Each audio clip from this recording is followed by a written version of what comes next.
തിരുവമ്പാടി മണ്ഡലത്തിൽ കനത്ത പോളിംഗ് 80.35%. എങ്ങും സമാധാനപൂർവ്വം.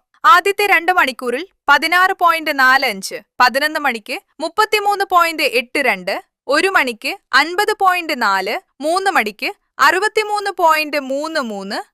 മണിക്ക് 63.33, 5 മണിക്ക് 77.03, 6 മണിക്ക് 79.29%. കനത്ത പോളിംഗ് ആണ് രേഖപ്പെടുത്തിയിരിക്കുന്നത്. രാവിലെ തന്നെ മണ്ഡലത്തിലെ ഭൂരിഭാഗം ബൂത്തുകളിൽ വലിയ തിരക്ക് അനുഭവപ്പെട്ടു.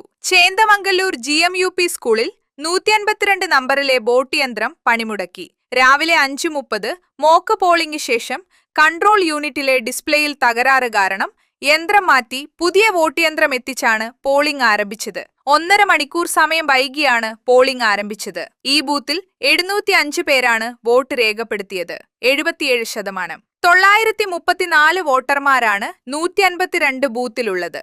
ഇതേ സ്കൂളിലെ മറ്റു 3 യൂണിറ്റുകളായ 151-ൽ 75%, 153-ൽ 75%, 155-ൽ 73% എന്നിങ്ങനെയാണ് കണക്ക്. നോർത്ത് ചേന്ദമംഗല്ലൂരിലെ അൽ മദ്രസത്തുൽ ഇസ്ലാമിയയിലെ 154 ബൂത്തിൽ 80% polling.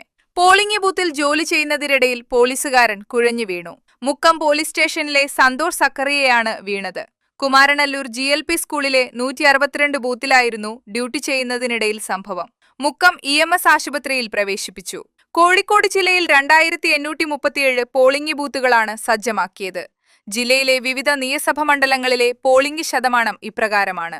Vadakara 78.42, Kuttiadi 79.09, Nadapuram 77.89, Koyilandy 78.37, Perambra 80.49, Balussery 80.5, Elathur 80.52, Kozhikode north 79.61, Kozhikode south 80.43, Beypore 81.96, Kunnamangalam 82.66, Koduvally 80.1, Thiruvambady 80.35 എന്നിങ്ങനെയാണ് കോഴിക്കോട് ജില്ലയിലെ മണ്ഡലങ്ങളുടെ പോളിംഗ് ശതമാനം. Unnichekku, today news, Mukkam.